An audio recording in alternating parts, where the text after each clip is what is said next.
вступления в должность президента Российской Федерации построен.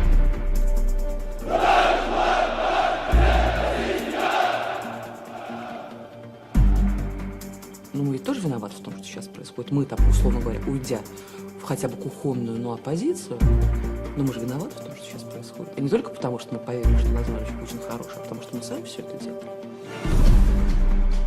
Since his first election as president of Russia in the year 2000, Putin has become the most popular politician in the country. And he's also Russia's first celebrity president. Сейчас события, дорогие мои, можно встать и начать обалдировать, потому что данной композиции я еще не слышал, но это нечто.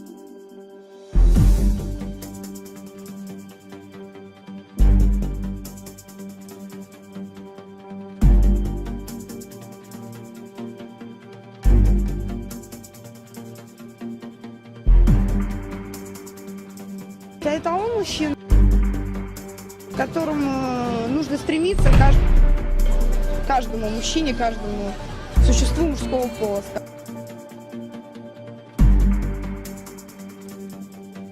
The story of how this obscure former lieutenant colonel of the KGB became president goes to the heart of what democracy means in Russia. The lessons Vladimir Putin learned on his way to the top are the ones he puts into practice today. Putin's story begins with an enormous case of corruption, literally at the center of Russian power, in the very fabric of the Kremlin buildings. 150 лет никто не делал Большой Кремлевский дворец. Это Александровский зал, Андреевский зал, Георгиевский зал, система ванзалов, хладоцентр, теплоцентр, ресторанный комплекс, система связи Кремля. Работало 150 фирм, в том числе 48 иностранных. У нас был свой авиаотряд, у нас был свой таможенный терминал, свой авиаотряд был 32, смотрел 76. Kremlin property chief Pavel Borodin had signed contracts with foreign firms worth billions.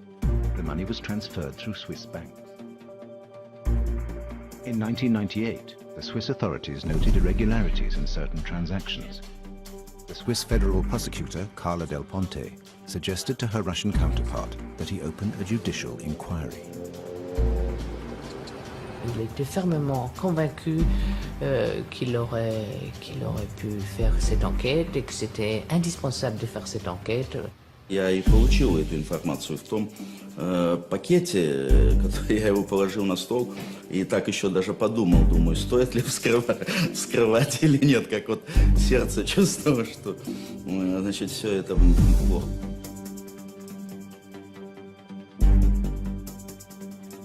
Despite these fears, prosecutor Skuratov did open an inquiry. He soon suspected a huge money laundering operation hidden behind the Kremlin's golden door. Pavel Borodin and his team had profited from their close links with the presidency to inflate the cost of the work. This allowed them to sign contracts for several times the real price and to pocket the difference.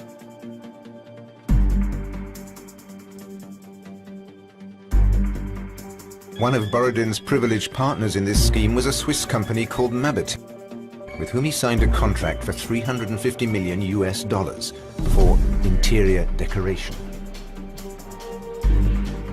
Могу вам сказать, что я потом в Лугано видел объявление, что дверь, Мобитек, что дверь, которая у нас стоит 1500 франков, в Кремле стоит $12 000. Дверь, одна дверь. The scandal threatened to engulf even the president of Russia, Boris Yeltsin. By the end of the 1990s, Yeltsin was gravely ill and barely able to govern. So ill that on the eve of a summit meeting with President Clinton, the CIA didn't even know if he was alive.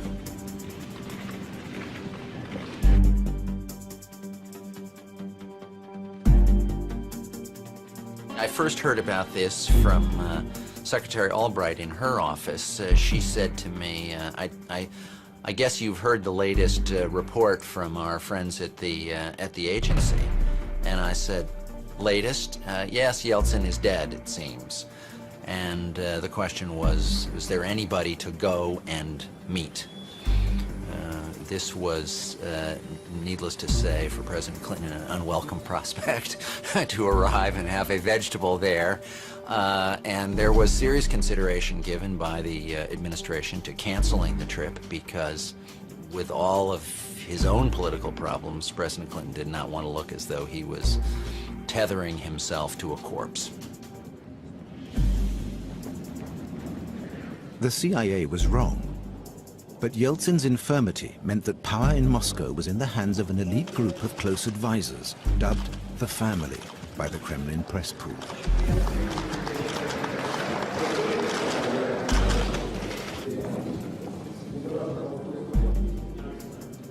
Все зависело от того, кто в какой момент просветлений физиологических или там, психологических или психических дойдет до уха Бориса Николаевича Ельцина. Поэтому власть была семьей.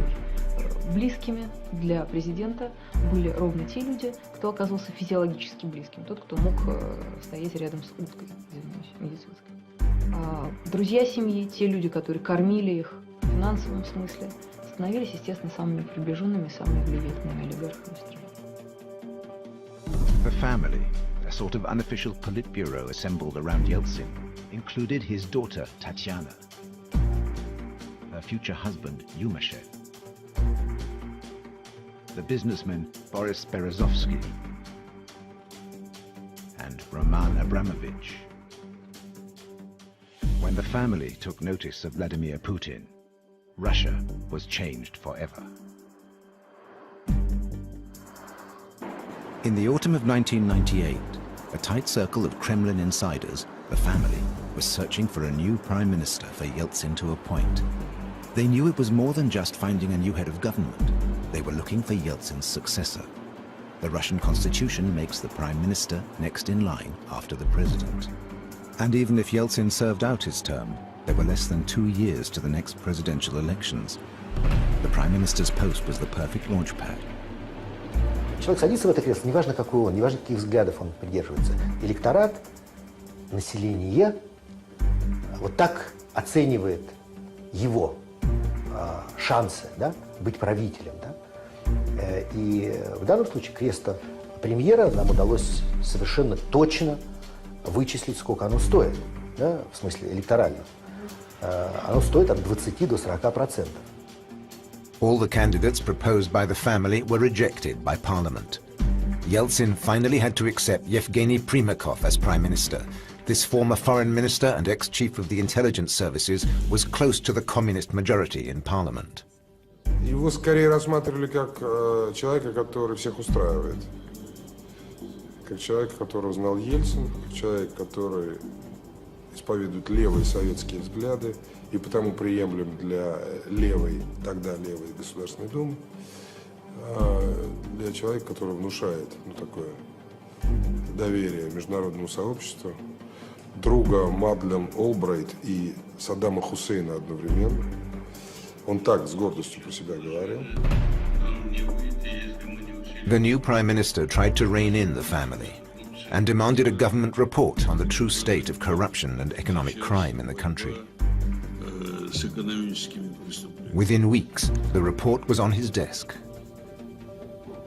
Не была констатация того, что большие очень деньги уходят за рубеж, застревают там, и что возвращение этих сумм может быть только осуществлено за счет открытия уголовных дел. Primakov had declared war on the family over the Mavitex affair. But the real winner would be neither the family nor Primakov, but Vladimir Putin. The Russian Prosecutor General sent investigators to Switzerland. They found a personal bank account of $6 million in the name of Pavel Borodin, the property chief of the Kremlin. When they searched the Mavitex offices, they found credit card statements for Yeltsin's daughters and a bank card in the name of the president. On February 1st, 1999, Prosecutor Skoratov was called into the Kremlin to see the president's chief of staff. It was just 10 days since the search at Mavitex. The Kremlin was hitting back hard and below the belt. Он спрашивал, кому еще известно об этом деле мабитекс, так сказать. Задав мне эти вопросы, он говорит, что вот я хотел бы вам показать один видеоматериал, и поставил, значит, эту кассету. Когда я посмотрел, действительно, человек, который на этой кассете изображен, он действительно очень похож на меня, и, значит, я начал думать, как будет, если по телевидению эту кассету покажут, если ее покажут жене, близким, и состояние такое, ну, близкое к такому шоковому, так сказать, когда уже рационально не начинаешь мыслить, так сказать. Но в итоге я его спросил, что он говорит, вот, президент с тобой не хочет работать, значит, и поэтому надо, чтобы ты написал заявление об уходе и так далее. Он не спрашивал, я ли на этой кассете, не я, это его даже, в общем-то, и не интересовало. Blackmail is a tried and tested Kremlin tool. The family was believed to hold incriminating cassettes on many senior public officials. But Skuratov did not give in to the blackmail and continued his inquiry with his Swiss colleagues. On the 23rd of March, Carla Del Ponte herself came to Moscow. She had some new documents on the affair. МВД Степашин, значит, специально просил о встрече с ней, чтобы узнать о том, какую информацию она привезла. Je peux pas dire que j'avais vraiment peur, mais ensemble j'étais quand même un peu préoccupée parce que le ministre de l'Intérieur qui m'appelle, qui me convoque immédiatement au ministère de l'Intérieur.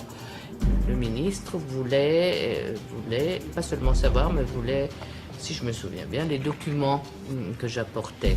J'ai fait comprendre au ministre que c'était pas possible que je lui donne la documentation ou les informations sur une enquête pénale. Carla Del Ponte successfully avoided the Ministry of the Interior and refused to sleep in the prosecutor's residence.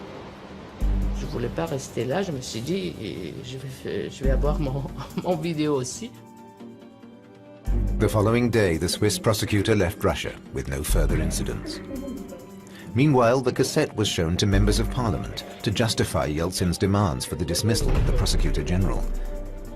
But the deputies were not convinced by the recording and refused to let Skuratov go. The next move for the Kremlin? Leak the video. Я пошел в монтажную, поставил кассету, и мгновенно вокруг меня образовался круг моих товарищей и соратников.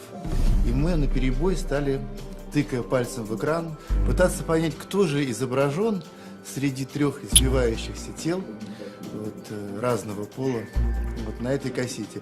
И однозначно общего мнения о том, кто изображен на этой кассете, является ли он генеральным прокурором России, у нас тогда не создалось. Extracts from the recording were broadcast on TV, but nobody was sure if it was really Skuratov on the cassette. So the prosecutor notched up the pressure.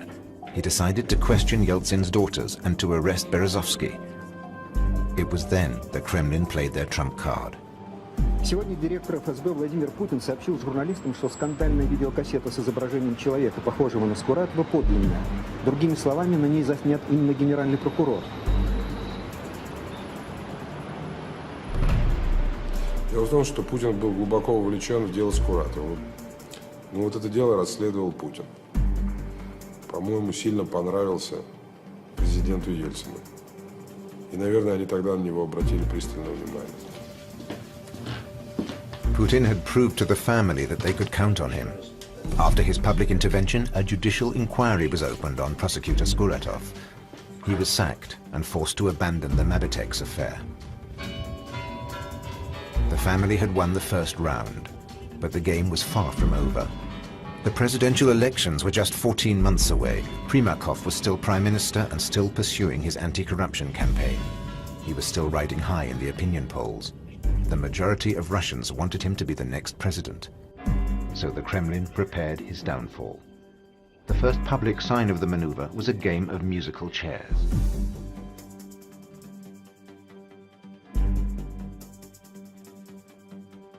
На заседании оргкомитета необходимо определить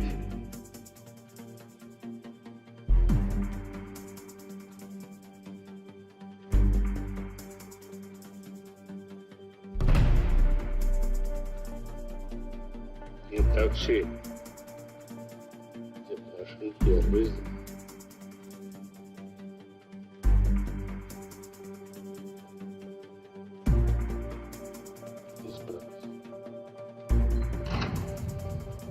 Сергей Владимирович, пересядьте.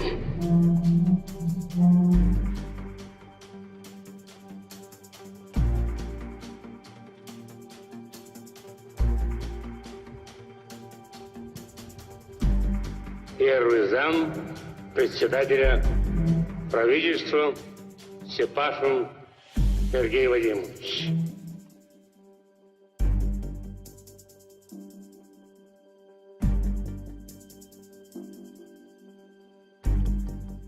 Больше вроде ошибок нет. Ну вот не так сидим, он сказал, может быть, я подумал, может быть, он упрекает Степашина за скромность, который сел не подобающее ему место рядом с президентом или там со мной рядом, а где-то поодаль. Во всяком случае, я не думал, что это серьезный знак того, что я через некоторое время уже выйду.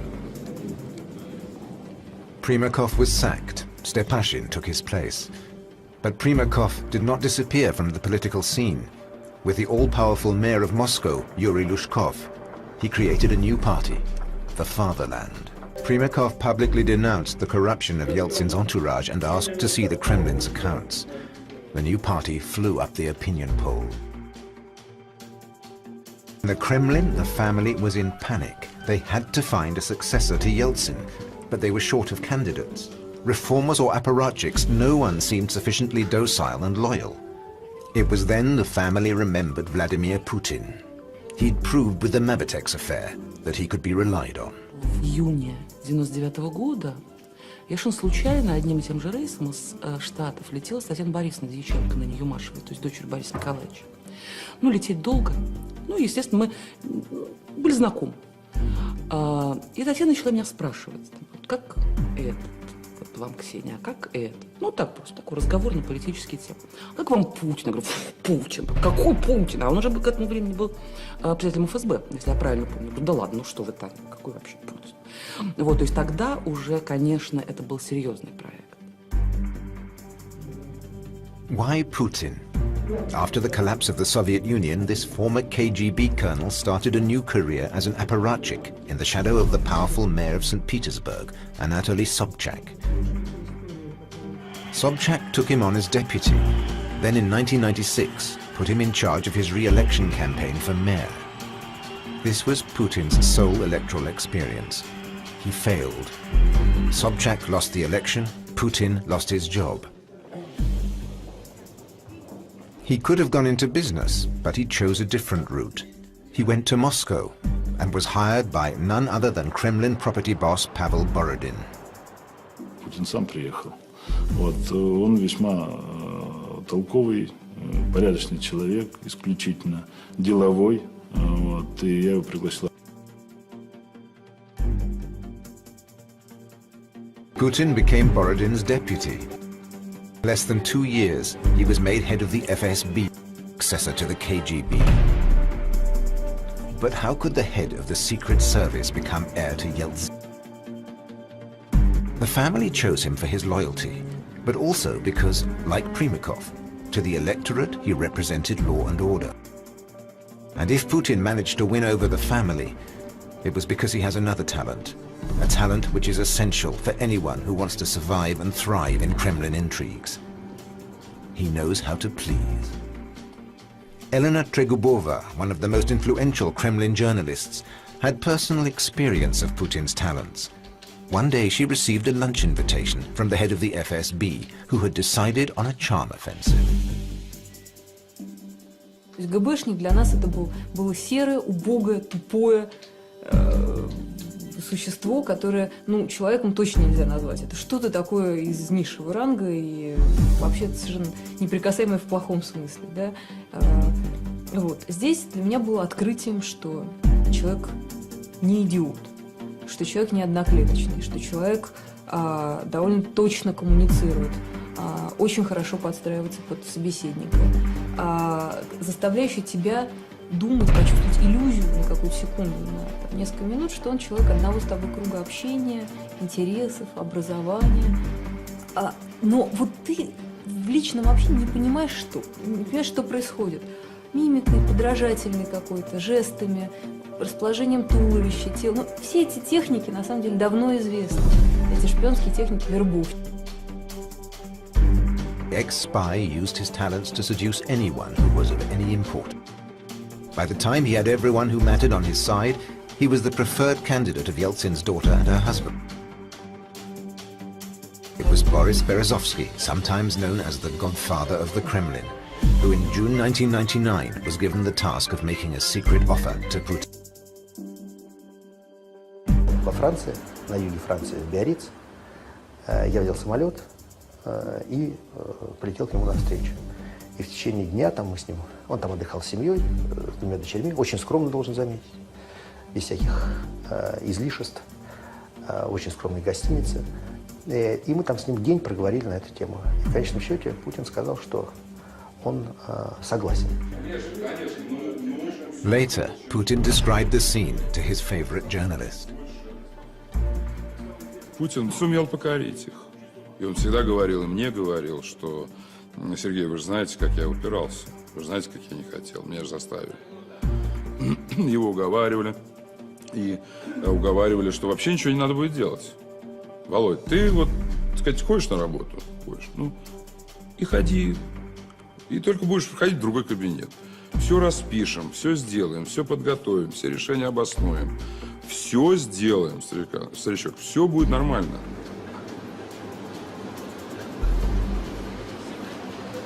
The family kept their choice secret. Outwardly, life continued. That summer of 1999, no one was talking about the elections. All seemed very calm. But appearances were deceptive.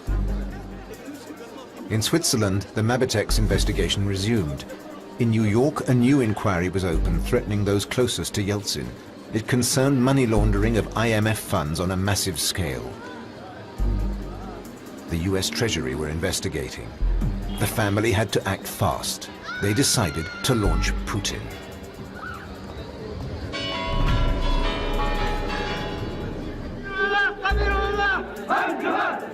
The events in Chechnya were well timed.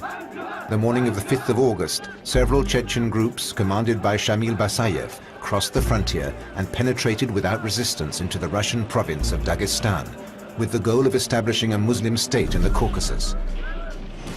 The Russian army responded with a gigantic operation. Moscow was plunged into a new political crisis. Yeltsin took his chance to change the prime minister.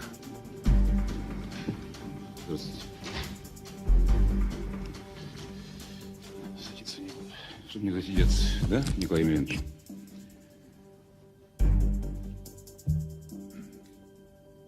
Очень тяжелая обстановка сегодня в Дагестане и на Кавказе. Я только что прибыл оттуда. Пожалуй, мы можем действительно потерять Дагестан. Ну, а теперь о текущем. Утром я был у президента. Он подписал указ о моей отставке. Благодарил за хорошую работу. Я отправил отставку. Исполняющим обязанности назначен Владимир Владимирович Путин, секретарь Совета Безопасности и директор. August the 9th, 1999, the world learned that an unknown functionary named Vladimir Putin had become prime minister, a heartbeat away from president. When we heard the news, we thought Russian politics had now become ultimately and incorrigibly unpredictable. That such a person as Putin, somebody who was, you know, a sort of low-level bureaucrat in the estimate of most people who dealt with him, could be, you know, positioned to become president if anything happened to Yeltsin seemed absurd. Putin was completely unknown to the wider public, and there were only 10 months left before the presidential elections, so he had to court public opinion, starting with those he understood best, the military. He visited the units fighting in Dagestan under the command of General Shamanov, one of Russia's best military leaders. Для людей военных, конечно, прибытие Путина, с одной стороны, это символ, да, что глава правительства с нами. Безусловно, это некий душевный подъем. Но для военачальников и для командиров самое главное заключалось в простом. Он подписал боевые документы, что не делалось с горбачевских времен. То есть все на словах давали устные приказы, и потом бессовестным образом от них отказывались. Спасибо, товарищ министр. С первого приезда, да, для меня Путин стал государственным человеком, с которым я, пока будет позволять мне мое здоровье и жизнь, да, готов прошагать. But the pictures of the new prime minister with the military were not enough to make him popular. 10 months before the presidential elections, Putin stood at 3% in the polls. Primakov was close to 20%. How could the situation be reversed? Дустом его, дустом, подлеца, дустом. Давайте. There was only one way: television. Berezovsky brought back Sergei Dorenko, a top TV journalist from Channel 1. Dorenko had been taken off the airwaves some months earlier by Primakov, who didn't appreciate his frankness. Березовский пригласил меня поработать, и он сказал, что вот видишь, какая ситуация, вот 100 тысяч мест на нарах, вот так надо идти, надо что-то делать. Я сказал: Борь, ну, во-первых, Примаков меня и так повесит. Доrenko сказал: послушай, я вообще понимаю, что Примаков победит, но мне не хочется что-то при нем в этой стране жить. И поэтому я понимаю, что повесить сначала тебя, за тобой повесить меня, но хоть по казаку напоследок. Это вот прямая речь. Dorenko was given a weekly Sunday evening prime-time broadcast on Channel 1, which belonged to Berezovsky. It was the most watched program in Russia, and every fortnight Putin was Dorenko's guest on the program. Мы встретились с премьером в аэропорту, когда он прилетел из Еревана. Для нас ясно одно, что уровень правовой культуры на постсоветском пространстве, он способствует росту терроризма, к сожалению. И мне тогда, кстати, не понравилось, что он нисходительно пренебрежительно всегда говорил об электорате. Он говорил пренебрежительно, что вот, Сереж, то, что вы покажете, то и будет. Эти люди ничего не узнают, да им не надо знать. Вот, если вы не покажете, это же не было, правильно, Сереж? Он мне говорил. Вот это его фраза. Если вы не покажете, это же не было, правильно, Сереж?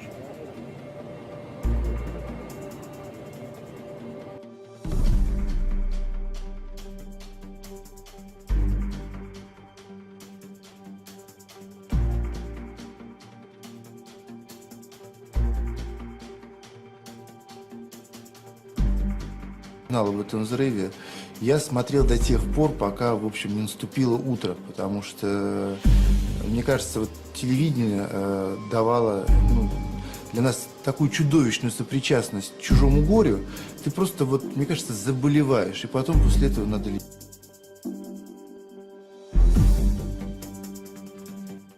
300 people were killed in the explosions. Russia had never known attacks on this scale. Even today, no one knows who was responsible.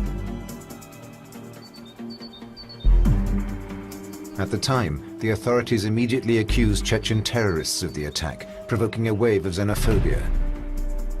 But there's another popular theory implicating the FSB, Putin's former ministry. Мы до сих пор не знаем всей правды об этой ситуации. Но то, что некоторые, допустим, их представители могли быть в курсе вот планируемых чеченцами этих, и использовать это обстоятельство. Но то, что оно было использовано в политических целях, это понятно. It was a turning point. 3 days after the first explosion, Putin met President Clinton and presented him with a detailed battle plan. He sat down with President Clinton and drew a map of Chechnya and told him, what Russian operations were going to be like. And we couldn't make much sense of it, but it was clear from what he communicated there that he was seeing this issue as his most important one in his portfolio. When he spoke to the press, Putin reverted to old-style Soviet-era KGB language. Трудно назвать этих людей людьми. Их даже зверями назвать нельзя. Если это звери, то бешеные. И что могут сделать простые люди? Хотя бы проявить бдительность повышенную. Это сделать нужно всем обязательно. After he returned to Russia, Putin no longer spoke of terrorist groups, but began to blame the Chechen nation. Сегодня Чечня, оставаясь частью российской территории, является собой своего рода международную аномалию, якобы законно существующий огромный террористический лагерь. Putin justified his order to the army to bomb Chechnya in an unorthodox manner. Мы будем преследовать террористов везде. В аэропорту. Значит, вы уж меня извините, в туалете поймаем и в сортире их замочим, в конце концов. Все, вопрос закрыт окончательно. Сказал, придумал, молодец. Потом очень проверял на мне. Вот такое, может быть, отчасти даже такое кокетство. А вот я думал, может, не надо, может, не стоит, может, я слишком резко. Я говорю, да нет, это как раз очень удачно, потому что это качественно и понятно. Это всем понятно. А главное, это эмоция. А нельзя все время вести себя, как размороженная треска. On the 1st of October 1999, the Russian army invaded Chechnya. Public opinion supported the new war. Vladimir Putin rose to 15% in the opinion polls. But it wasn't enough. So, away from the cameras, the Kremlin created a committee of support for the Prime Minister. It was basically a campaign staff for Putin. He was given the full support of the state machine, money, and the best spin doctors, like Ksenia Ponomaryova, the ex-chief of Channel One. И хотя мы все такие замечательные демократы, и все, конечно, понимаем, и за то, что типа, общество гражданское, а выборы честные, и демократия совершенно должна быть неуправляемой, но мы же прошли через эти выборы и понимали цену административного ресурса в России. The first stage was the parliamentary elections in December. If Primakov's party won a majority, no one would have been able to fight him in the presidential elections. As for Putin, he didn't even have a party to support him. The family met in secret. Я очень хорошо помню совещание, которое было у Волошина на даче, где сидел Волошин, Путин, Таня, дочь Ельцина, Валентин. И я говорил о необходимости создания политической силы, вокруг которой можно концентрировать весь потенциал административного ресурса, ну и прочее, прочее. И они все считают, что это бред. Berezovsky managed to convince them, and 2 months before the election he created a new party with as leaders a sportsman, a minister, and a magistrate. The party had neither an ideology nor a political program. Кампания этой партии строилась на одной единственной вещи. Что это партия, которая поддерживает популярный кандидат в президенты Путин ВВ. Все. На тот момент у них не было больше ничего. At the same time, Sergei Dorenko was waging a no-holds-barred TV war against Primakov. Sordid details came out about the ex-prime minister's state of health, and his ally, the mayor of Moscow, was accused of corruption. Humiliated by these attacks, Primakov proposed a ceasefire. He offered to support the government if Putin put an end to the media offensive. Dorenko immediately responded on air. Путину предлагалась сделка. Ведь у нас грязная кампания, потому что в ней участвуют грязные политики. К тому же поддержка со стороны людей с репутацией уголовников вряд ли нужна Путину. Такая поддержка скорее компрометирует. Объятия лидеров УВР – это объятия, от которых чрезвычайно трудно отмыться. Мне даже во время предвыборной кампании уже приезжал заместитель Лужкова, просил только об одном, чтобы последние 4 передачи Доренко, не дай бог, и предложил совершенно невероятные деньги. Когда потом Доренко сказал, я говорю, Сереж, слышишь, вот такая история была, я просто тебе не рассказал. Он говорит, что ж ты мне не рассказал? Ну за такие-то деньги, конечно. The elections were now just weeks away. In Chechnya, the Russian army had arrived at the gates of the capital, Grozny. The army had met their objectives. The military proposed a pause in the fighting. Мы, военные, настаивали в начале последующих действий с установлением весенней погоды в следующем году. Потому что здесь как бы наступало два очень таких существенных момента. Первый, самый главный, увольнялись военнослужащие по призыву. А они, как бы ни говорили, на тот момент составляли основную массу солдат. И второй – это неблагоприятный метеорологический фактор. В это время большое обилие туманов, идет дождь со снегом. Сейчас непонятно, что будет с Грозным. Ну что, мы берем их измором, стоим там всю зиму, пока не высохнут все и не опадут? Или в чем тактика, что делать с Грозным? Знаете, что касается тактики, то это дело военных. И я бы не хотел вдаваться в детали. Хотя есть различные варианты развития ситуации. The conflict in Chechnya was an integral part of the election campaign. The opinion of the generals no longer counted. С нами советовались в рамках штаба объединенной группировки. Все остальные решения также принимались политически. И вообще такие решения только на политическом уровне принимаются. The political decision was very simple. The war must go on. А на чем было уговаривать? Вот избиратели, вот на чем единство можно уговаривать? Экономика – 0. Черту не коснись, социалка – 0. Тяжелейшая ситуация, чтобы вспомнить. На чем-то надо было. Вот за что, допустим, избиратель должен был полюбить единство? Вот за какие заслуги? On December the 19th, the voters chose Putin's party. With 23% of the vote, this party, formed without any political program 2 months before the election, buried Primakov's party, which only managed 13%. Противник сломлен. И я уже тогда говорил, кто победит на парламентских выборах, тот победит, безусловно, на президентских, потому что будет просто чистое политическое поле, что под асфальт, да, под асфальт. His mission accomplished, Berezovsky decided to take a vacation. The last hurdle, the presidential elections, were still 6 months away. It was December 31st, the beginning of the holidays in Russia. The whole country was preparing to celebrate the new year. Мы 30-го там в штабе, который еще не штаб, естественно, а так группа. Вот, ну, попрощались все, там отпросились типа там до 3-го. Я тут на кухне салат режу. Типа гости придут, Новый год встречать. А поскольку я ньюс-джанки, у меня, естественно, телевизор работает. 12 часов вдруг появляется Борис Николаевич. Думаю, что это такое? То ли что-то повторяет, то ли... И опа!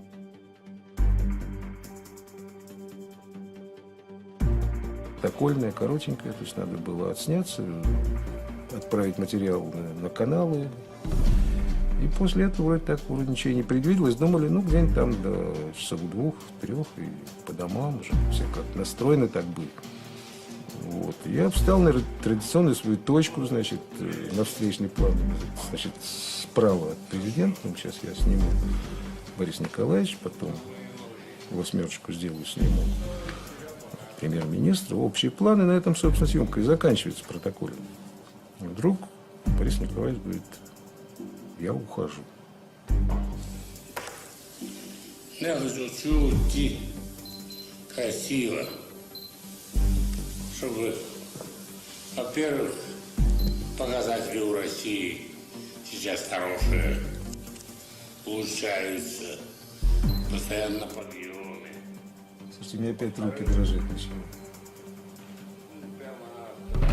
Забыть невозможно. Вы знаете, это, пожалуй, одна из самых экстремальных ситуаций в моей жизни. Я все с рук снимал в камере, я тут смотрю, у меня и кадр-то тут. И каждый момент происходит, то, значит, эти офицеры спецсвязи пришли с этим вот пультом, который чемоданом называют, его передавать, значит. Снимаем.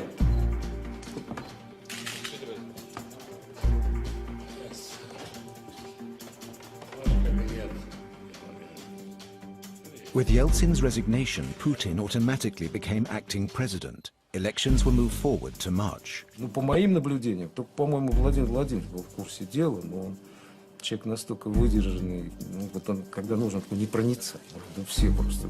Значит, не знал никто. Я вам гарантирую, что я видел по выражению лиц вот, людей там, и в приемной, когда я вышел в секретариат, что все... Yeltsin's departure was perfectly timed. Putin was riding high in the polls, enough to see him through the election. But who had had the courage to suggest to Yeltsin he should go? Once again, it was the family that had taken the decision. Эта идея обсуждалась между Валей Юмашевым и мной еще осенью. Просто обсуждалась. Да? Но полностью была реализована Юмашевым. И день 31 придумал Юмашев, все остальное придумал Юмашев. И, собственно, самое главное, что он уговорил Бориса Николаевича посадить. Да.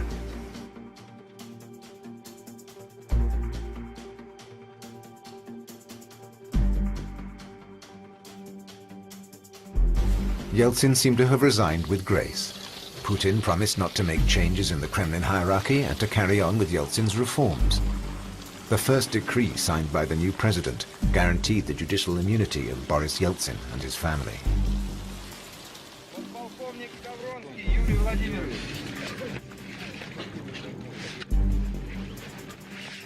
Мы вас поздравляем с Новым годом. Желаю вам счастья. Всего вам самого доброго в Новом году. Будьте здоровы, чтобы в семьях у вас все было нормально. Желаем вам. That same evening, and to general surprise, Putin made a quick visit to Chechnya, accompanied by his wife and the television cameras. Putin understood the importance of the media. Путин телевизионный президент. Он создан телевидением, он молится на телевидение, он смотрит телевидение, он считает, что он управляет страной с помощью телевидения. Я просто знаю доподлинно, что он лично участвует в редактировании своих собственных эфиров и в повестке дня важнейших информационных программ. Лично. Putin's press service reintroduced propaganda. Every picture of the president is now staged by the Kremlin, policy unimaginable since the end of the Soviet Union. And that was only the start. Parliament, Putin's party is allied to the communists, Yeltsin's sworn enemies. Later, Putin insisted that Parliament reinstate the anthem of the Soviet Union, written for Stalin. Я буду просить депутатов Государственной Думы утвердить музыку Александра, мелодию бывшего советского.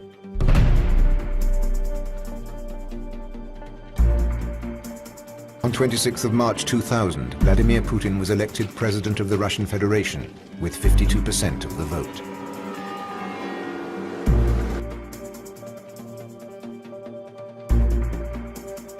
On the 7th of May, Putin was enthroned president of Russia in the Kremlin Palace, restored by Pavel Borodin and Mabitex. Уважаемый Владимир Владимирович, прошу вас принести присягу народу России. Клянусь, при осуществлении полномочий президента Российской Федерации уважать и охранять права и свободы человека и гражданина. Despite his promises, President Putin neutered the free press and crushed all opposition. But he respected certain agreements. The investigation into Mabitex was suspended due to Moscow's lack of cooperation. Yeltsin and his family have never been touched, but Yeltsin's policies have been abandoned. They all thought Putin would be putty in their hands, but he shook off both his masters and his allies. Boris Berezovsky, eminence grise and personal friend of Putin, had to flee the country under the threat of arrest. He was granted political asylum in the UK. Как вы оцениваете усилия Бориса Березовского по созданию оппозиции вам? Борис Березовский — это кто? At the cost of freedom, Putin has brought stability and a sense of security to Russia.